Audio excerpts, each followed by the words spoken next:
والصلاة والسلام على سيد المرسلين وعلى آله وأصحابه وأزواجه وأهل بيته طيبين الطاهرين أما بعد قال الله تعالى في القرآن الكريم أعوذ بالله من الشيطان الرجيم خلق الموت والحياة ليبلوكم أيكم أحسن عملا صدق الله العظيم وصدق رسوله النبي الكريم ونحن على ذلك لمن الشاهدين والشاكرين والحمد لله رب العالمين اللهم صل صلاة كاملة وسلم سلاما تاما على سيدنا محمد صلى الله تعالى عليه وسلم الذي تنحل به العقد وتنفرج به الكرب وتقضى به الحوائج وتنال به الرغائب وحسن الخواتم ويستسقى الغمام وجهه الكريم وعلى آله وصحبه في كل لمحة ونفس بعدد كل معلوم لك. புனிதமான சங்கையான இந்த மஜ்லிஸுக்கு சமூகம் கொடுத்து கொண்டிருக்கின்ற உலமாக்கள், பெரியோர்கள், சகோதரர்கள் அனைவருக்கும் அஸ்ஸலாமு அலைக்கும் வரஹ்மத்துல்லாஹி வபரகாத்துஹு. அல்லாஹு ஜல்ல ஷானுஹு தஆலா நபிமார்கள் மூலமாக இந்த உலகத்திற்கு அல்லாஹு தஆலாவை அறிவதற்கான வழிகளையும் ஒழுக்கங்களையும் நபிமார்கள் மூலமாக நமக்கு கற்றுத் தந்திருக்கிறார். அல்லாஹுடைய கட்டளைகளை எப்படி செயல்படுத்த வேண்டும் என்ற முறையினை நபிமார்களுடைய முன்மாதிரியில் அல்லாஹ் வைத்திருக்கிறார்.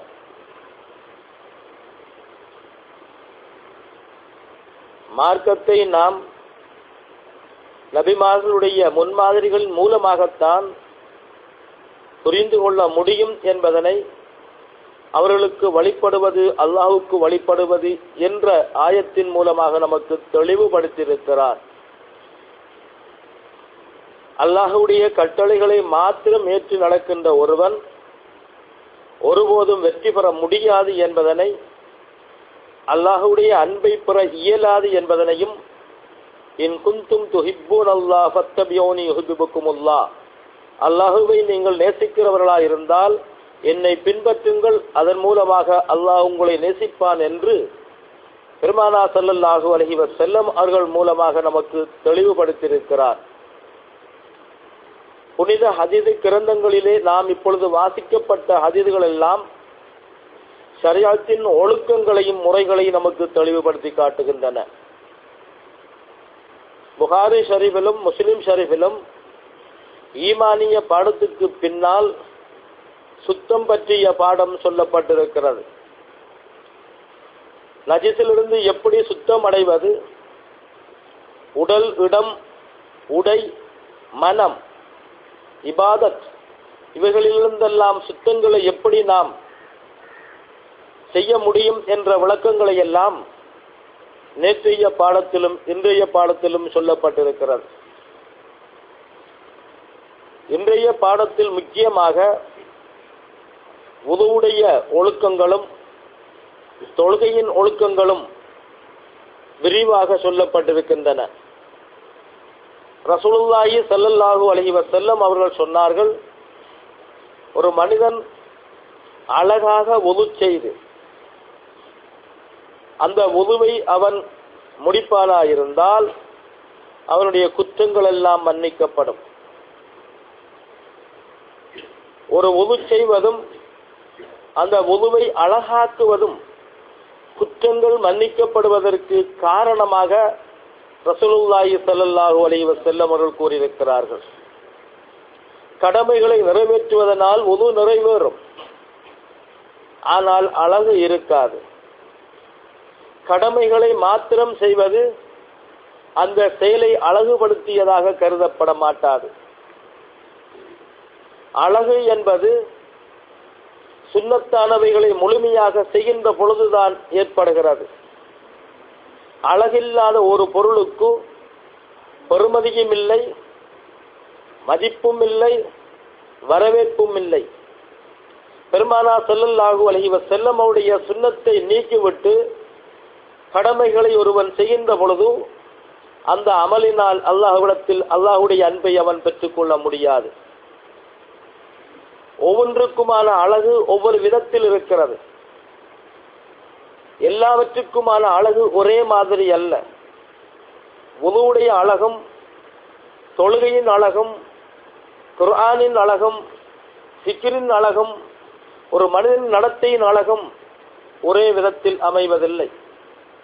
வுதுவுடைய அழகு என்பதனை ரசூலுல்லாஹி ஸல்லல்லாஹு அலைஹி வஸல்லம் அவர்கள் சொல்லி இருக்கிறார்கள், சஹாபாக்கள் செய்து காட்டியிருக்கிறார்கள். சஹாபாக்களுக்கு மத்தியில் செயல்படுவதில் ஆர்வம் இருந்தது தவிர தகவலை பெற்று அறிவதில் அல்ல. அறிவதோடு நின்று கொள்வதில் அவர்களுக்கு எந்த விதமான ஆர்வமும் கிடையாது.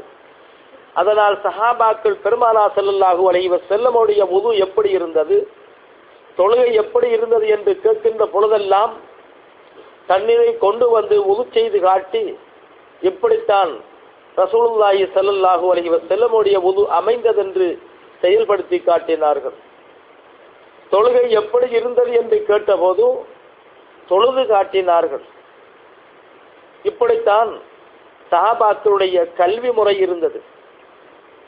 வுதுவின் அழகு என்பது ஒவ்வொன்றையும் 3 விழுத்தம் செய்வதோடு மாத்திரமல்ல, வுதுவுக்குரிய அந்த உறுப்புகளை முழுமையாக கழுகுவது, அதனுடைய எல்லை வரையில் கழுகுவது. முகம் வுதுவுடைய ஒரு உறுப்பு. ஆகவே முகத்தை முழுமையாக அதனுடைய முழு எல்லையிலும் படக்கூடிய விதத்தில் கழுகுவதோடு 3 விழுத்தம் கழுகுவது. கையை கழுகின்ற பொழுது முழங்கை உட்பட கழுவுவதுதான் கடமை. ஆனால் அது அழகாக அமைவதில்லை. கையினுடைய முழு பகுதியாக தோள்பட்டை வரையில் ஒருவன் கழுகுவானாயிருந்தால் அதனுடைய பகுதிகளெல்லாம் தண்ணிப்பட்ட இடமெல்லாம் நாளம் மறுமையில் பிரகாசமாக இருக்கும். ஆகவே கை முழுமையாக பிரகாசமாக இருந்தால் கை அழகாக இருக்கும். கையில் ஒரு பகுதி அழகாகவும் பிரகாசமாகவும் மறுபகுதி அழகில்லாமலும் பிரகாசம் இல்லாமல் இருக்குமாயின் அழகுள்ள உறுப்பாக அது ஒருபோதும் கருதப்படுவதில்லை. அதனால் உங்களுடைய வுதுவின் உறுப்புகளை அழகாக ஆக்குங்கள். அதே போன்று நீங்கள் வுது செய்கின்ற பகுதிகளெல்லாம், தண்ணீர் படுகின்ற பகுதிகளெல்லாம் உங்களுடைய பாவத்தை கழுகின்றது, அழகையும் மெருகூட்டுகின்றது, ஷைத்தானை தூரமாக்குகிறது, அல்லாஹ்விடத்தில் நெருக்கமாக்கி வைக்கிறது. அவை வுது செய்வது என்பது சுத்தம் மாத்திரமல்ல, தன்னுடைய அகச்சுத்தம் புறச்சுத்தம் எல்லாவற்றையும் அது நிறைவேற்றுவதோடு அல்லாஹ்வுடைய அன்பையும் நெருக்கத்தையும் அது ஈட்டிக் கொடுக்கிறது. காரணம், அல்லாஹ் சுத்தமானவர்களை நேசிப்பதாக குர்ஆன் சொல்கிறது. பாவமற்றவன் அல்லாஹ்வுடைய நேசன் என்று அல்லாஹ் குர்ஆனிலே சொல்லி காட்டுகிறார். ஆகவே பாவத்தை நாம் தௌபாவின் மூலமாகவும் அழிக்கலாம். நாம் வுது செய்வது, இறையச்சத்தினால் அழுவது, உரையச்சத்தினால் தொழுவது உள்ளிட்ட காரியங்களினாலும் பாவத்தை அழிக்கலாம். ஆகவே வுது செய்கின்ற பொழுது அவனுடைய பாவமும் அழிகிறது, உறுப்பும் பிரகாசம் அடைகிறது, அல்லாஹ்விடத்தில் அவன் நெருக்கமாகிறான் என்ற தத்துவத்தை பெருமானார் ரசூல் அக்ரம் ஸல்லல்லாஹு அலைஹி வஸல்லம் அவர்கள் சொல்லி காட்டியிருக்கிறார்கள். ஒரு கடமையான ஒன்று, அது இன்றி ஒரு நாளும் அந்த அமல் நிறைவேறப் போவதில்லை. அந்த உயிர் வாழ்வதற்கான, கடமை நிறைவேறுவதற்கான உசாத்துணையான பல காரணங்கள் இருக்கின்றன. உதாரணமாக, மனிதன் இருக்கிறான். மனிதன் உயிர் வாழ்வதற்கான உறுப்புகள் சில இருக்கின்றன. அவற்றில் பங்கம் வந்தால் உயிர் வாழ முடியாது. அவை எல்லாவற்றையும் அவன் அகத்தின் உள்ளே வைத்திருக்கிறான், மறைத்து வைத்திருக்கிறான். இதயம் இருக்கிறது, ஈரல் இருக்கிறது, மூளை இருக்கிறது. இந்த 3 உறுப்புகளும் உயிர் வாழுகின்ற முக்கியமான உறுப்புகள். இவற்றில் பங்கம் வந்தால் ஒருபோதும் அவன் உயிர் வாழ முடியாது. இவற்றை அல்லாஹ் மறைத்து வைத்திருக்கிறார். அதை அவன் பேண வேண்டியது கடமை. காரணம், உயிர் வாழ வேண்டுமாய. அதற்கு மேலாக உறுப்புகளை வைத்திருக்கிறான். உறுப்புகள் செவ்வையா இருக்க எலும்பை வைத்திருக்கிறார். அவை எலும்புகள் சரியாக இருந்தால்தான் அவனால் செம்மையாக செயல்பட முடியும். அவை வாஜிப் அல்ல, கடமை அல்ல. எலும்புகள் உடைந்தாலும் உயிர் வாழ முடியும், ஆனால் அவன் நிமிர்ந்து நிற்க முடியாது. ஆகவேதான் கடமைகளில் பருந்தை வைத்திருக்கிறான், கடமைக்கு உதவியாக சுன்னத்தே முஅக்கதாவை வைத்திருக்கிறார். வாய் இருக்கிறது, மூக்கு இருக்கிறது, செவி இருக்கிறது, புருவங்கள் இருக்கின்றன, உதடுகள் இருக்கின்றன. இவையெல்லாம் இல்லாமல் உயிர் வாழலாம், இல்லாமல் ஆரோக்கியமாக இருக்கலாம். ஆனால் இவையெல்லாம் அழகு தரும் சாதனங்களாகும். இவற்றை பேணுகின்ற பொழுதுதான் அவனுடைய அழகு அவனுக்கு கொடுக்கும். அவனுடைய அழகை கொடுப்பது உயிர் வாழ்வதற்கு அப்பால் இருக்கின்ற பொருள்கள். சுன்னத்தான காரியங்களை செய்தால் நன்மை உண்டு, இல்லை என்றால் குற்றமில்லை. ஆனால் அவனுக்கு அழகு கொடுப்பது இதுதான் என்ற பேருண்மையை நாம் மறந்துவிடக் கூடாது. சுன்னத்தான காரியங்களின் மூலமாகத்தான் அவனுடைய அமலுக்கு அழகு கிடைக்கிறது. அந்த அழகின் மூலமாகத்தான் சபையில் மரியாதையும் கௌரவமும் அவனுக்கு கிட்டுகிறது. ஒரு பொருளுக்கான பெருமதி அழகிலும் தங்கியிருக்கிறது என்பதனை நாம் மறந்துவிடக் கூடாது. அதனால் தான் பெருமானார் ரசூல் அக்ரம் ஸல்லல்லாஹு அலைஹி வஸல்லம் அவர்கள் உதுவை அழகாக செய்யுங்கள், உங்களுடைய நடையை அழகாக ஆக்கிக் கொள்ளுங்கள், உங்களுடைய வணக்கங்களை அழகாக ஆக்கிக் கொள்ளுங்கள் என்றெல்லாம் வலியுறுத்தி வலியுறுத்தி நமக்கு சொல்லியிருக்கிறார்கள். ஒரு மனிதனுடைய விசாரணை என்பது அவனுடைய கடமையில் அல்ல, அவனுடைய அழகு எப்படி இருந்தது என்பதில் தான். ஒரு மனிதனுக்கு வழக்கங்கள் கடமையாக்கப்பட்டிருப்பதெல்லாம், இந்த உலக வாழ்வு அவனுக்கு வழங்கப்பட்டிருப்பதெல்லாம் அவனுடைய கடமைகளை எப்படி அவன் அழகாக செய்தான் என்பதை நோக்குவதில் தான். ஏன், அழகுக்கு பின்னால் பெருமானார் ஸல்லல்லாஹு அலைஹி வஸல்லம் அவர்கள் இருக்கிறார்கள். அவருடைய முன்மாதிரி இருக்கிறது. பெருமானார் ஸல்லல்லாஹு அலைஹி வஸல்லம் அவருடைய பின்பற்றுவதில் தான் அமல் அழகாக அமைகிறது. அந்த அழகுக்கு பின்னால் ஈமான் இருக்கிறது. பெருமானார் ரசூல் அக்ரம் ஸல்லல்லாஹு அலைஹி வஸல்லம் அவருடைய நேசம் இருக்கிறது.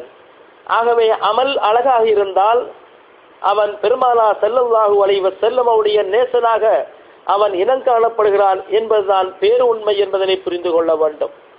ஹலக்கல் மௌத்த வல் ஹயாத்தில் லியப்லுவக்கும் அய்யுக்கும் அஹ்ஸனு அமலா. வாழ்வையும் மரணத்தையும் அல்லாஹ் படைத்தது உங்களில் யார் அழகானவன் என்று சோதித்து அறிவதற்காகத்தான் என்று அல்லாஹ் குர்ஆனிலே சொல்லி காட்டுகிறார். அல்லாஹு தஆலா அவன் குர்ஆனிலே அனைத்து ஞானங்களையும் வைத்திருக்கிறான். சகல ஞானங்களும் இருக்கின்றன. அந்த ஞானங்களின் நுட்பமானவைகளை அல்லாஹ் முத்தகீங்களுக்கு கொடுக்கிறான், உலுல் அல்பாபுகளுக்கு கொடுக்கிறார். உலுல் அல்பாபு என்பது முத்தகியை விட உயர்ந்தவர்.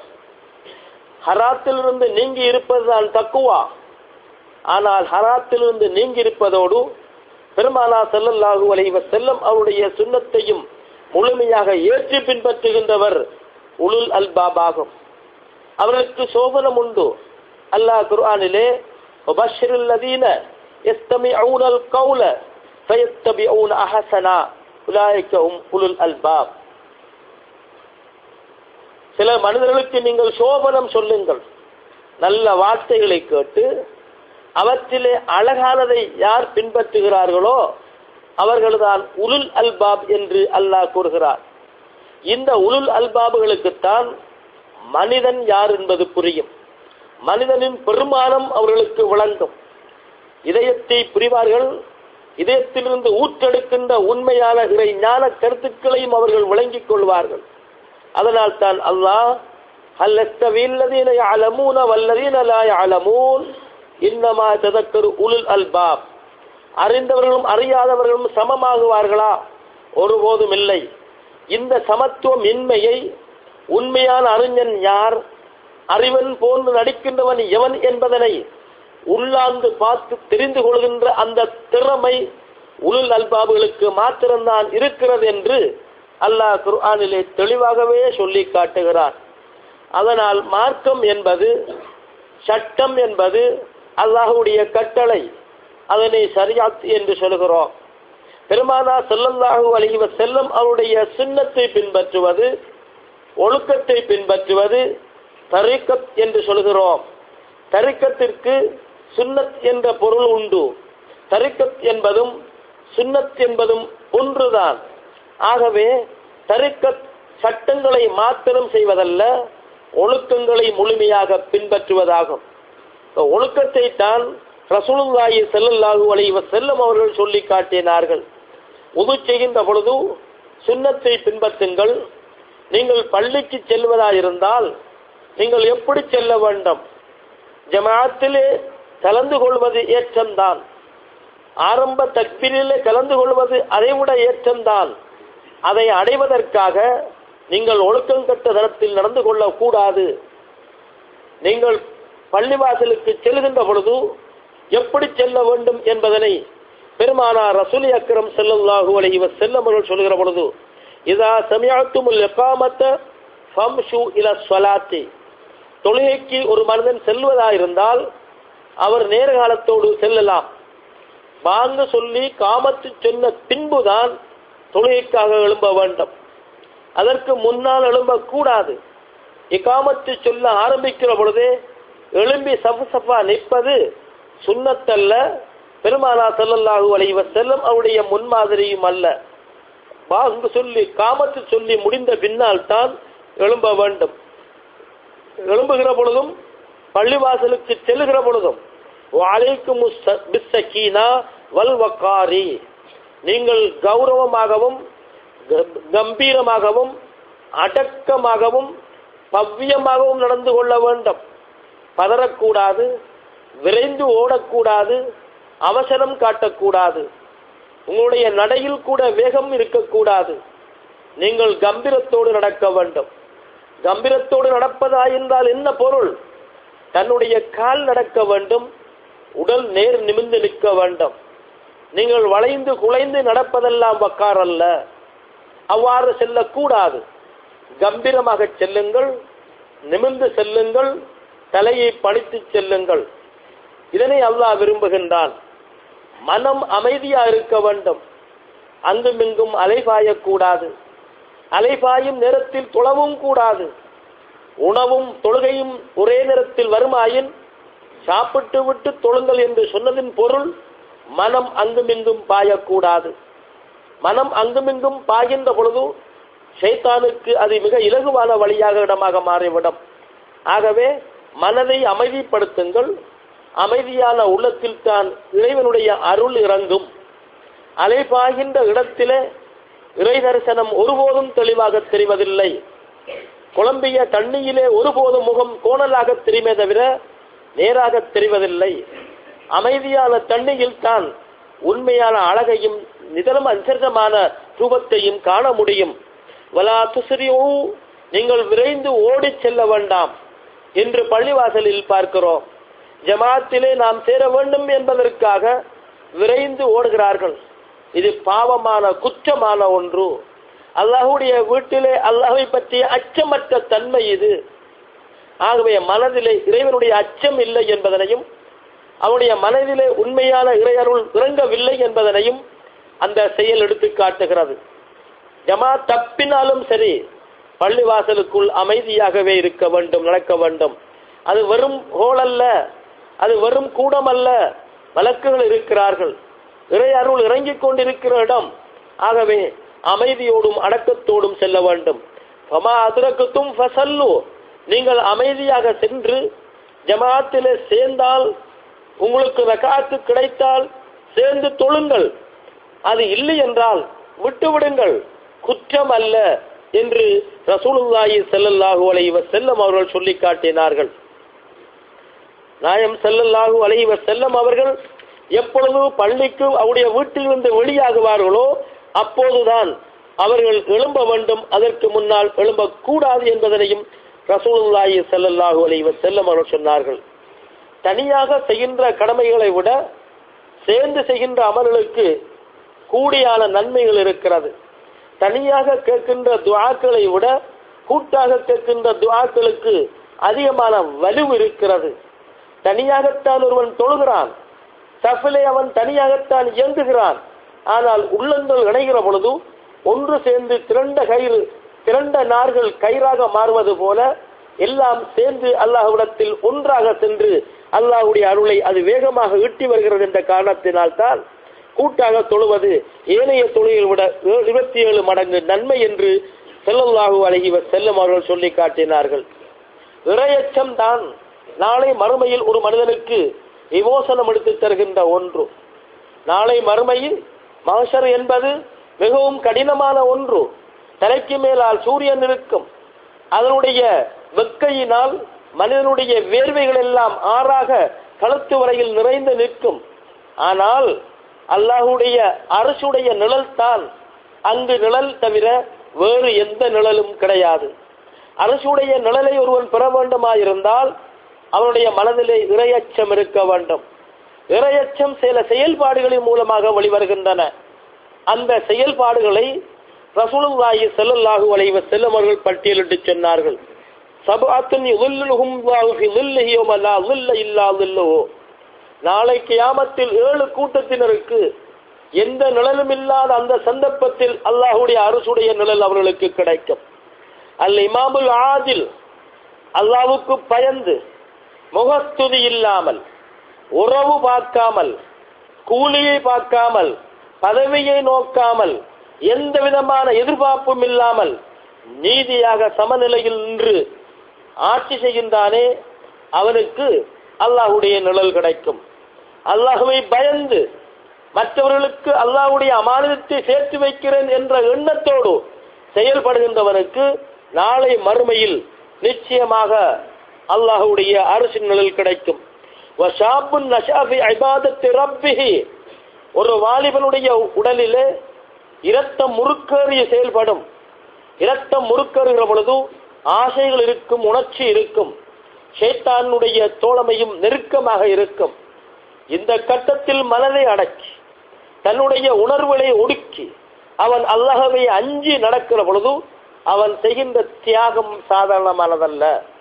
ஆகவே அவன் அல்லாஹ்வுடைய அச்சம் அவனுடைய உள்ளத்தில் அவனுடைய உணர்ச்சிகள் எல்லாவற்றையும் அடக்கின்ற ஆற்றல் பெற்றிருக்கிற காரணத்தினால், இந்த உலகத்தில் அவன் செய்த தியாகத்தின் காரணத்தினால் அரசுடைய நிழலை அவனுக்கும் அல்லாஹ் வழங்குகின்றான்.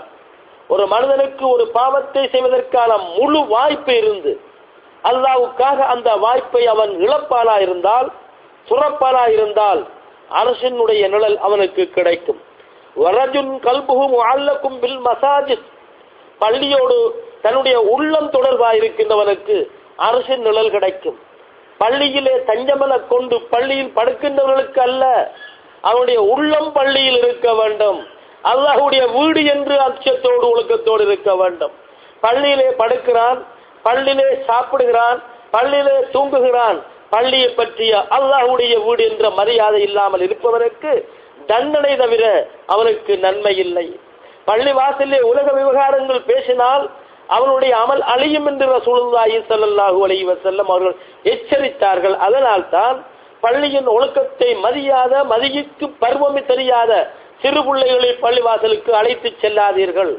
அவ்வாறு அழைத்து செல்வது சிலர் ஹராம் என்றும் சிலர் மக்ரூ தஹ்ரீமி என்றும் தீர்ப்பு செய்திருக்கிறார்கள். பிள்ளைகள் வீட்டில் குழப்பம் என்றால் தாய் சொல்லுவாள், பள்ளிக்கு கூட்டிச் செல்லுங்கள். இதுதான் இன்று நடக்கிறது. பள்ளிவாசலுக்கு பிள்ளைகளை அழைத்து செல்வதாயின் அவர் பெரியவராக இருக்க வேண்டும், சிறியவராக இருக்கக்கூடாது. ஹத்னா செய்யாதவர் வயது வந்தவராக இருந்தாலும் செல்லக்கூடாது. அப்துல்லா இப்னு அப்பாஸ் ரலியல்லாஹு தஆலா அன்ஹுமா அவர்களுக்கு 13 வயதாகின்ற பொழுதுதான் ஹத்னா செய்யப்பட்டது. அதனால் அவர்கள் பள்ளிவாசலுக்கு செல்லவில்லை. அவர்கள் தொழுகின்ற பொழுது வெளியிலே நிற்பார்கள். பெருமானார் ஸல்லல்லாஹு அலைஹி வஸல்லம் அவர்கள் தொழுதுவிட்டு வரும் வரையில் வெளியில் காத்து கொண்டிருப்பார்கள். இதுதான் ஹதீஸிலே நாம் பார்க்கிறோம். ஆனால் இன்று ஹத்னா செய்யாத பிள்ளைகளும், சுத்தமே தெரியாத பிள்ளைகளும், மார்க்கமே தெரியாத பிள்ளைகளையும் பள்ளிக்கு அழைத்து செல்கிறார்கள். 7 வயது வந்தால் பிள்ளைக்கு தொழ கற்றுக் கொடுங்கள் என்று சொல்லப்பட்டதை தவிர பள்ளிவாசலுக்கு அழைத்து செல்லுங்கள் என்று மார்க்கம் சொல்லவே இல்லை. பள்ளிவாசலுக்கு தொழுகின்ற ஒழுக்கத்தை, மார்க்க சட்டதிட்டங்களை, பள்ளியின் ஒழுக்கங்களை, பெரியவர்களோடு இப்படி நடந்து கொள்ள வேண்டும் என்ற ஆர்வத்தை அந்த பிள்ளைகளுக்கு ஊட்டுங்கள். 10 வயசு வந்தால் நீங்கள் அந்த பிள்ளைக்கு கண்டிப்பாக தொழுவதற்கு வலியுறுத்துங்கள். ஆனால் கடமையா? இல்லை. எப்பொழுது கடமை? பருவம் அடைந்த பின்னால் தான் கடமை. பிள்ளைகளுக்கு அந்த உணர்வை ஊட்டுங்கள். பிள்ளைகளுக்கான அந்த பயிற்சியை ஊட்டுங்கள், நினைவுபடுத்துங்கள் என்றுதான் இஸ்லாம் சொல்கிறது. ஆனால் இன்று 4 வயது பிள்ளை 5 வயது பிள்ளை இன்று பள்ளிக்கு அழைத்து செல்வது குற்றமே தவிர நன்மை அல்ல. இது விஷயத்தில் மிகவும் கவனமாக இருக்க வேண்டும். பள்ளிவாசலிலே கல்பு பள்ளிவாசலோடு தொடர்பாக இருக்க வேண்டும். அல்லாஹ்வுடைய நினைவு சின்னம் அது, அல்லாஹ்வுடைய அருள் இறங்குகின்ற இடம் அது. ஆகவே கல்பினால் பள்ளிவாசலை மதிக்க வேண்டும். கடைசி காலம் நெருங்கிவிட்டால் பள்ளிவாசல்கள் நல்ல அழகாக கட்டப்பட்டு அழகாக லைட்டுகள் போடப்பட்டு பள்ளிவாசல்கள் அழகாக இயங்கிக் கொண்டிருக்கும். ஆனால் ஹிதாயத் இல்லாமல் ஹராபாக இருக்கும். பள்ளிவாசலின் ஒழுக்கம் இருக்காது. பள்ளிவாசலிலே பாங்கு சொல்கின்றவர், தொழிக்கின்றவர் அல்லாஹ்வையும் ரசூலையும் நேசிக்கின்ற சுன்னத்துல் ஜமாஅத் கொள்கை அற்றவராயிருந்தால் அங்கு பாங்கும் அல்லை, தொழுகையும் இல்லை. ஆகவே எந்த விதமான ஒழுக்கமும் இல்லாமல், ஈமானியத்தும் இல்லாமல், வெறும் குரல் வளத்தை சத்தத்தை பார்த்து ரசிக்கின்ற ஒரு சமுதாயமாக இன்றைய சமுதாயம் மாறி இருக்கிறது.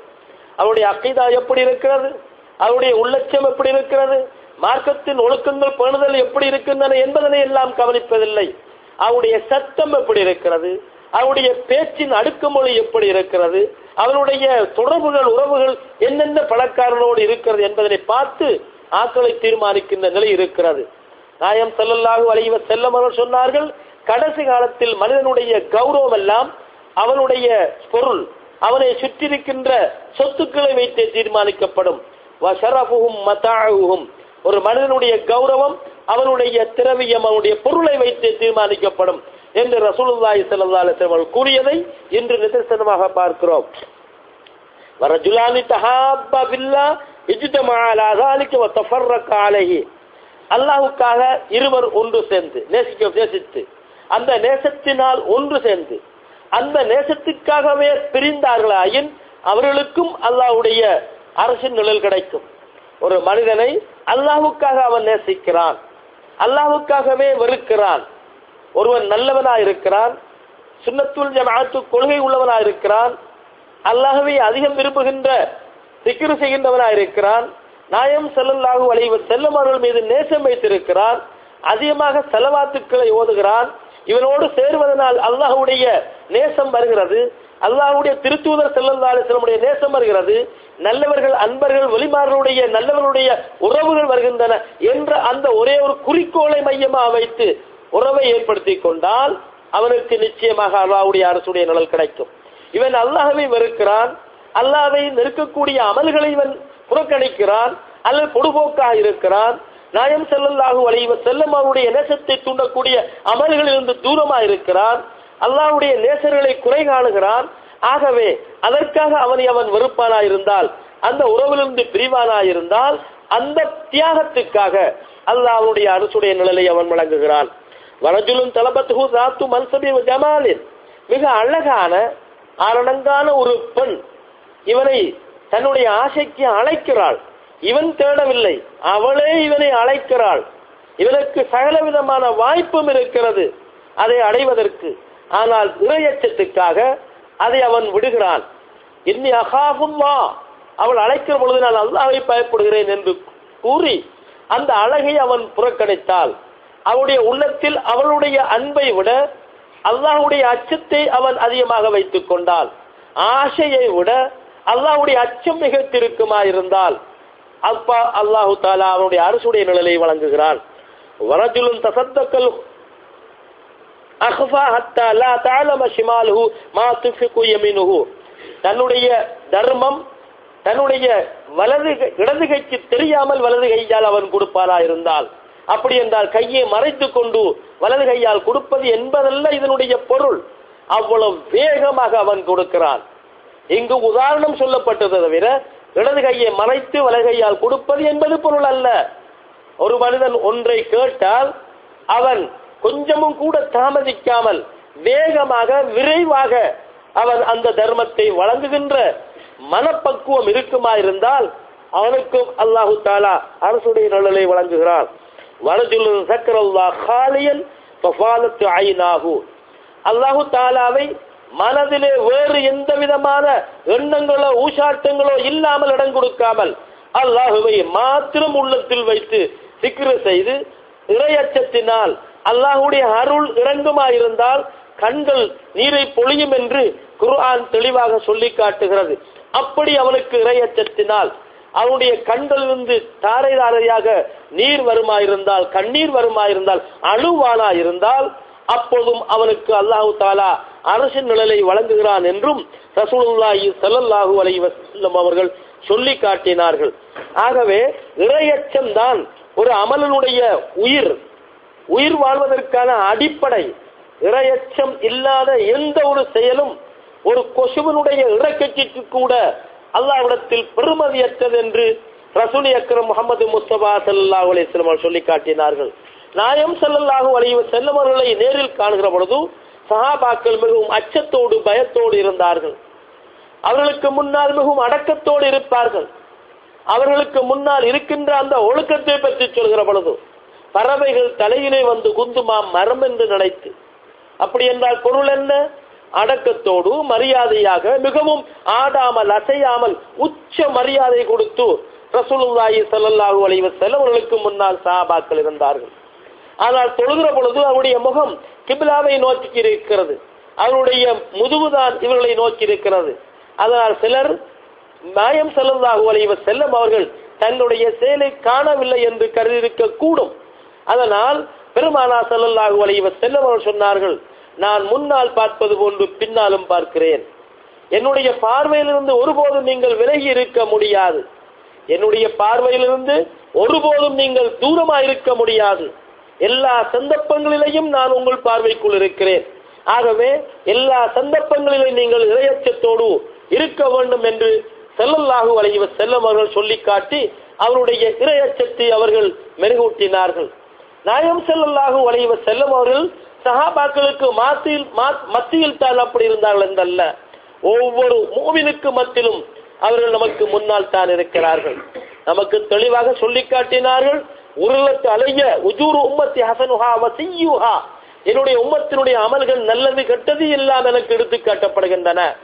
எனக்கு எல்லா அமல்களும் எடுத்து காட்டப்படுகின்றன. ஒரு மூமினுடைய நல்லது கெட்டது சகலதுமே எடுத்து காட்டப்படுகின்றன. தெருவால் நடக்கிற பொழுது மனிதனுக்கு தொல்லை தருகின்ற கம்போ முள்ளோ கல்லோ ஏதோ அது கிடந்தால் அதை எடுத்து அடுத்தவனுக்கு துன்பம் செய்யாமல் வழி சமைத்து கொடுக்கின்ற அந்த நல்ல செயலை, ஒரு கம்பை கண்டால் அதை எடுத்து தூரமாக போடுவது, முள்ளை கண்டால் தூரமாக போடுவது, ஒரு ஆணியை கண்டால் அது புரைக்கு தூரத்தில் போடுவது, இப்படி மனிதனுக்கு நடைபாதையில் தொல்லை தரக்கூடிய ஒரு பொருளை அவன் எடுத்து ஓரத்தில் போட்டால் அது நல்ல செயலாக நான் பார்க்கிறேன். பள்ளிவாசலை அசுத்தப்படுத்தக்கூடிய ஏதாவது ஒன்று இருக்குமா இருந்தால் அதை நீக்கி பள்ளியை சுத்தமாக வைப்பதில் கவனம் இருக்குமாயின் அதனை நான் நல்ல செயலாக பார்க்கிறேன் என்று ரசூலுல்லாஹி ஸல்லல்லாஹு அலைஹி வஸல்லம் அவர்கள் நமக்கு சொல்லி காட்டினார்கள். அடுத்த மனிதனுக்கு உதவி செய்வது, அடுத்த மனிதனுடைய நலனிலே கவனம் செலுத்துவதுதான் இஸ்லாம் தீன் என்றும் பெருமானார் ஸல்லல்லாஹு அலைஹி வஸல்லம் அவர்கள் கூறி அடுத்த மனிதனுடைய நலனில் நான் அக்கறை காட்டுவேன் என்று பையத்தும் பெற்றுக் கொண்டார்கள்.